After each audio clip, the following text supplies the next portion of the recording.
Welcome friends, আমি সাবির। আজকে আমি আপনাদের সামনে ইতিহাসের একটা গুরুত্বপূর্ণ টপিকস নিয়ে আলোচনা করব। তার আগে বলি, এই ইতিহাসের কোশ্চেনগুলো আগে আপনারা খুবই কম শুনেছেন এবং এর উত্তরগুলো খুবই আকর্ষণীয়।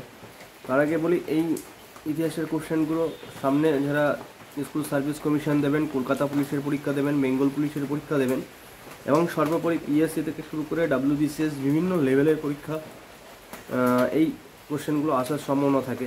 আজকে আপনাদের সামনে যে টপিক নিয়ে আলোচনা করব, নেতাজি সুভাষচন্দ্র বসু এবং তার আজাদ হিন্দ ফোর্স, সেই সম্পর্কে আগে বলবো যে আপনারা মনোযোগ সহকারে শুনবেন এবং কোনো কিছু জানার প্রয়োজন হলে আমাকে অবশ্যই কমেন্ট করবেন। প্রথম কোশ্চেন আসা যাক, নেতাজির আজাদ হিন্দ ফৌজের পতাকায় কোন পশুর প্রতীকী ছিল? মানে নেতাজি যে আজাদ হিন্দ ফৌজ গঠন করেছিল, সে আজাদ হিন্দ ফৌজের পতাকায় কোন পশুর প্রতীকী ছিল? বাঘ, মনে রাখবে যে ব্যাঘ্র বা বাঘ এই প্রতীকী ছিল। 1943 সালে নিম্নলিখিত কোন স্থানে সুভাষচন্দ্র বসু আজাদ হিন্দ বোস প্রথম স্বাধীন ভারতের অস্থায়ী সরকার গঠন করেন? বলছে যে 1943 খ্রিস্টাব্দে সুভাষচন্দ্র বসু কোথায় অস্থায়ী সরকার গঠন করেছিল? 1943 খ্রিস্টাব্দে সিঙ্গাপুরে তিনি অস্থায়ী সরকার গঠন করেছিল। কত সালে জার্মানির পরাজয়ের সাথে দ্বিতীয় বিশ্বযুদ্ধ শেষ হয়েছিল? 1945 খ্রিস্টাব্দে জার্মানির পরাজয়ের সঙ্গে সঙ্গে দ্বিতীয় বিশ্বযুদ্ধ শেষ হয়েছিল। ফরওয়ার্ড ব্লকের প্রতিষ্ঠাতাকে তোমরা জানো, 1939 খ্রিস্টাব্দে 3রা মে নেতাজি সুভাষচন্দ্র বসু ফরওয়ার্ড ব্লক দল প্রতিষ্ঠিত করেছিল। তার আগে বলবো যে 1838 খ্রিস্টাব্দে হরিপুরা কংগ্রেসে নেতাজি সুভাষচন্দ্র বসু সভাপতি হয়েছিল এবং 1839 খ্রিস্টাব্দে ত্রিপুরী কংগ্রেসে নেতাজি সুভাষচন্দ্র বসু সভাপতি হয়েছিল।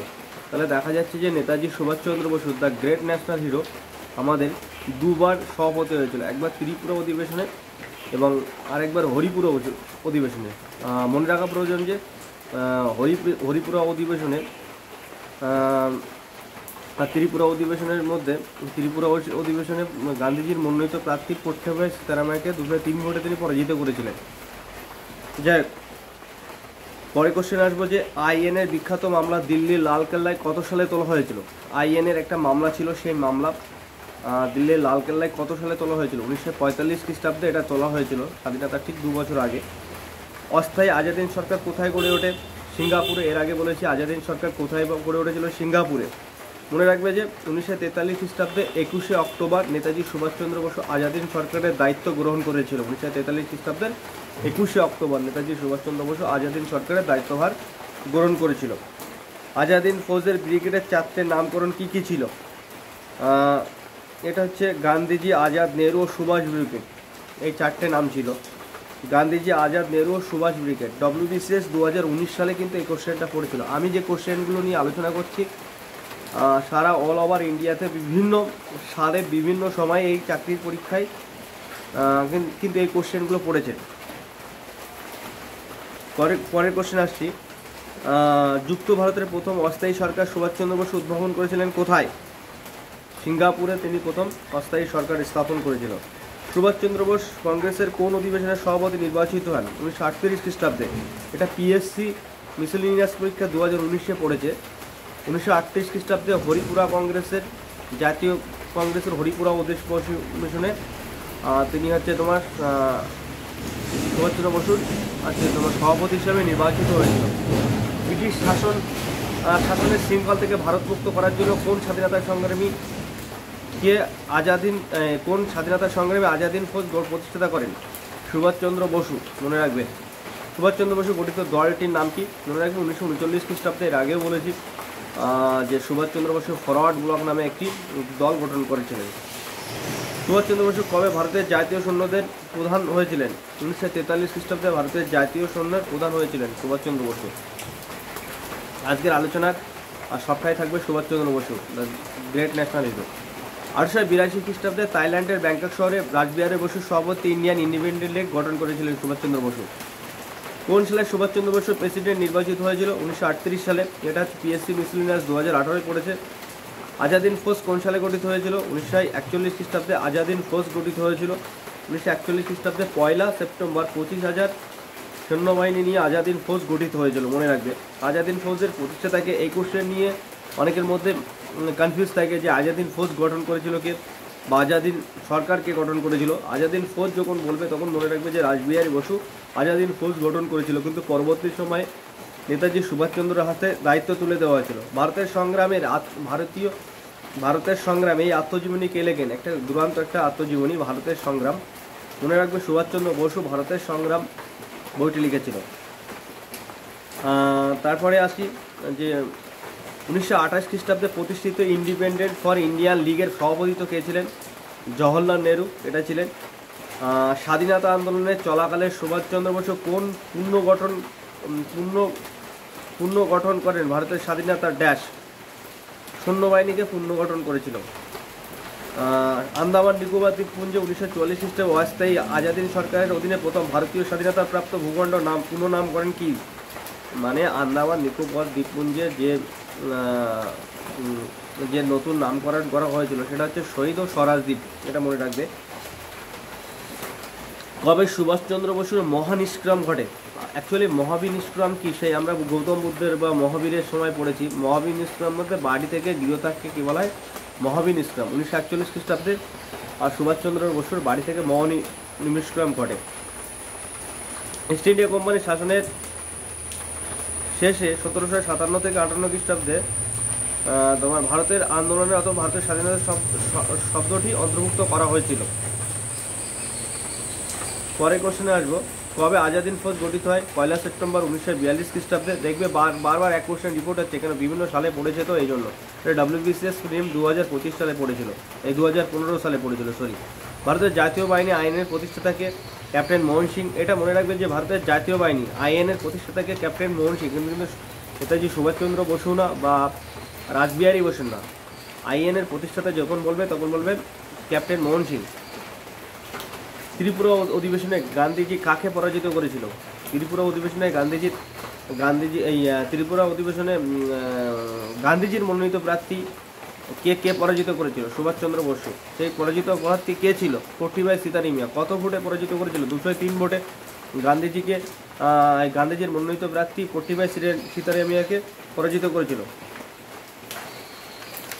পরের কোশ্চেন, সুভাষচন্দ্র বসু নেতৃত্বাধীন আইএনএ ব্রিটিশদের কাছে আত্মসমর্পণ করে যার পতনের পর, মানে কার পতনের পর সুভাষচন্দ্র বসুর আইএনএর বাহিনী আত্মসমর্পণ করেছিল? জাপানের পতনের পর। 1945 খ্রিস্টাব্দে দ্বিতীয় বিশ্বযুদ্ধের সময় জাপানের একটা পার্ল হারবার ঘাঁটি, মার্কিন যুক্তরাষ্ট্রের পার্ল হারবার ঘাঁটি জাপান আক্রমণ করেছিল।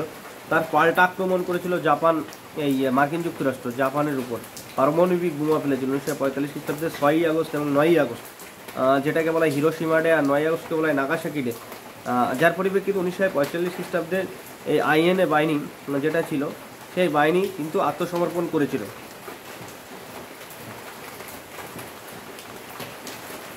আইএনএ 1943 সালে কোথায় প্রতিষ্ঠিত হয়? আইএনএর ফুল ফর্ম কি? Indian national army. সিঙ্গাপুরে। মনে রাখবে যে সিঙ্গাপুরে প্রতিষ্ঠিত হয়েছিল। সুভাষচন্দ্র বোস কোন বাহিনীর সর্বাধিনায়ক নায়ক ছিল? Indian national army. তাহলে সিঙ্গাপুরে প্রতিষ্ঠিত হয়েছিল। ইন্ডিয়ান ন্যাশনাল আর্মি কত খ্রিস্টাব্দে প্রতিষ্ঠিত হয়েছিল তার আগে আমি বলেছি।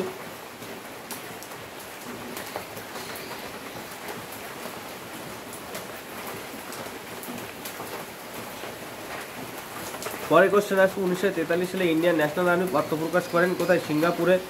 একই কোশ্চেন আবার বলা হয়ে গেল, কোন বছর সুভাষচন্দ্র বসু অন্তর্ধান করেছিলেন? মানে কোন বছর সুভাষচন্দ্র বসু বাড়ি থেকে পলায়ন করেছিলেন বা বাড়ি থেকে তিনি চলে গিয়েছিলেন? 1941 খ্রিস্টাব্দে।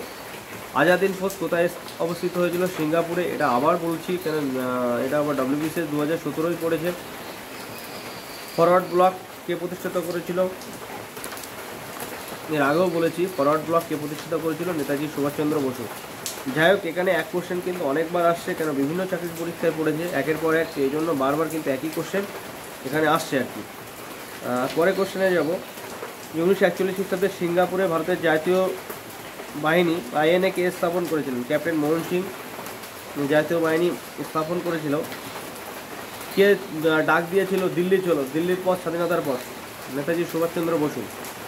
কোন শহরে জাপান দ্বিতীয় বিশ্বযুদ্ধের স্মৃতিসৌধ নির্মাণ করেন? ইম্ফল শহরে।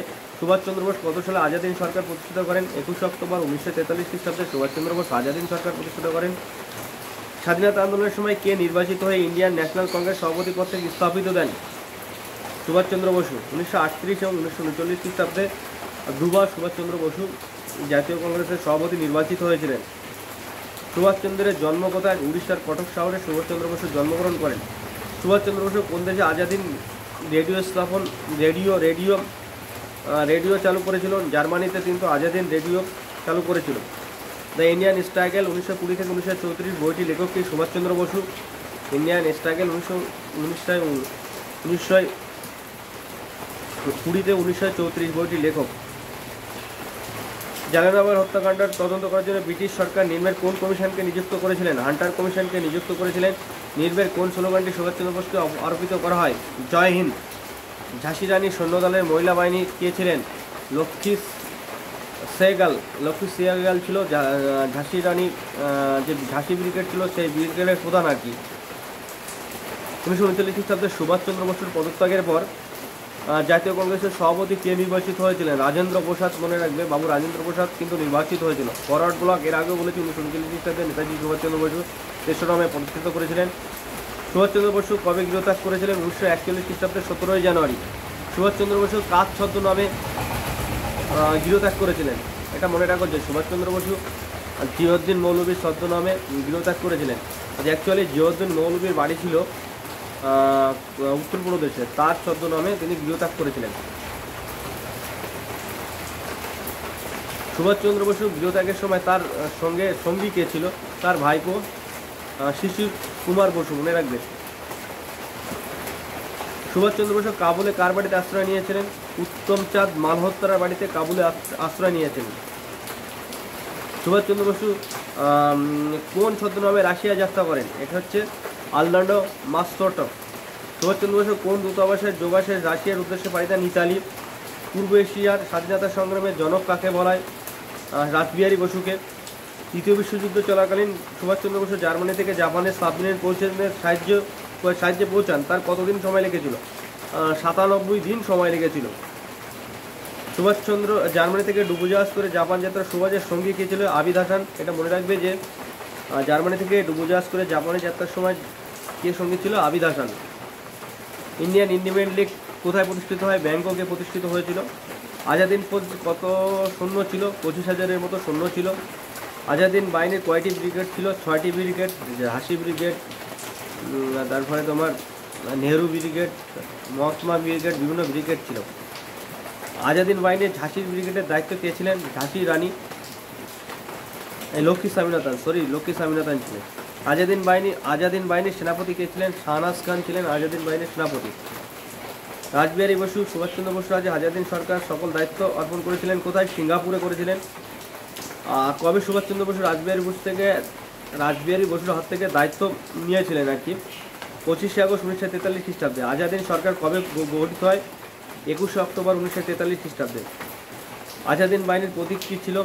বাঘ। জাপানের প্রধানমন্ত্রী তেজো কবে আনুষ্ঠানিকভাবে সুভাষচন্দ্র বসুর হাতে আন্দামান নিকোবর দ্বীপপুঞ্জ তুলে দেন? 6 নভেম্বর 1943 খ্রিস্টাব্দে। সুভাষচন্দ্র বসু কবে আন্দামান নিকোবর দ্বীপপুঞ্জের নামকরণ শহীদ ও স্বরাজ দ্বীপ? মনে রাখবে 31 ডিসেম্বর 1943 খ্রিস্টাব্দে। আজাদিন সরকারের ভারতের সামরিক দপ্তর কোথায় ছিল? রেঙ্গুরে ছিল। আজাদিন বাহিনী কবে অস্ত্রত্যাগ করেছিল? 15 আগস্ট 1945। কেন? দ্বিতীয় বিশ্বযুদ্ধের সময় জাপান আত্মসমর্পণ করেছিল, যার পরিপ্রেক্ষিতে তিনি অস্ত্রত্যাগ করতে বাধ্য হয়েছিল। আজাদিন বাহিনীর সেনাদের বিচার কবে থেকে শুরু হয়েছিল? 5 নভেম্বর 1945 খ্রিস্টাব্দে দিল্লির লালকেল্লায় কিন্তু এই বিচার পর্ব শুরু হয়েছিল। রশিদ আলী দিবস কবে পালিত হয়? 12 ফেব্রুয়ারি। আজাদিন বাহিনীর ক্যাপ্টেন ছিল রশিদ আলী, তার নিয়ে যে দিবস পালিত হয় সেটা হচ্ছে রশিদ আলী দিবস। মনে রাখবে।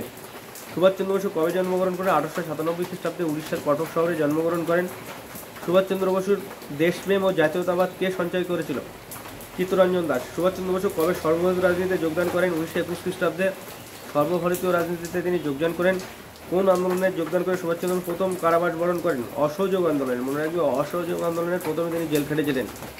কলকাতা কর্পোরেশনের প্রথম কর্মধ্যক্ষ কে ছিল?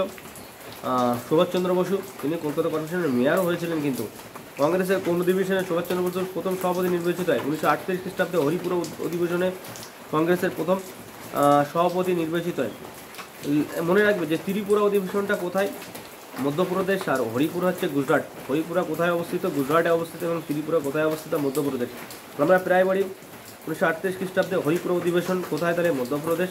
আর ত্রিপুরী অধিবেশন হরিপুরা হচ্ছে ত্রিপুরী মধ্যপ্রদেশ আর হরিপুরা হচ্ছে গুজরাটের। সুভাষচন্দ্র বসু আত্মজীবনীর নাম কি? The Indian struggle. পরে কোশ্চেন আসবো, সুভাষচন্দ্র বসু ত্রিপুরী অধিবেশনে 1939 খ্রিস্টাব্দে কত ভোটে পট্টি ভাই সীতারাম মেঘ হারেছিল? 39 ভোটে আর কি। সুভাষচন্দ্র বসুকে কে পেট্রিয়ট অফ দ্য পেট্রিয়টস বলে অভিহিত করেন? মহাত্মা গান্ধী। আজকে এই ছিল সুভাষচন্দ্র বসু বা নেতাজি সুভাষচন্দ্র বসুর সম্পর্কে কিছু অজানা তথ্য। আপনাদের ভালো লাগলে অবশ্যই সাবস্ক্রাইব করবেন, একটা লাইক দেবেন আর কি। আপনার একটা সাবস্ক্রাইব এবং একটা লাইক আমার কাছে খুবই মূল্যবান। আর আপনারা যদি ভালোভাবে আমাকে এনকারেজ করেন তাহলে আগামী দিনে আপনাদের সামনে ইতিহাসের খুব গুরুত্বপূর্ণ পার্ট আমি নিয়ে আসবো। আশা করি ভালো লাগবে। অল দ্য বেস্ট, ভালো থেকো। এবং সেই সঙ্গে সঙ্গে বলবো তোমরা একটা সাবস্ক্রাইব একটা লাইক দিও, যার মাধ্যমে আগামী দিনে আমার যে হিস্ট্রি বা অন্যান্য সাবজেক্টের যে এগুলো আছে সেই সমস্ত বিষয়গুলো আপনাদের সামনে তুলে ধরতে সাহায্য করে। Thank you, all the best.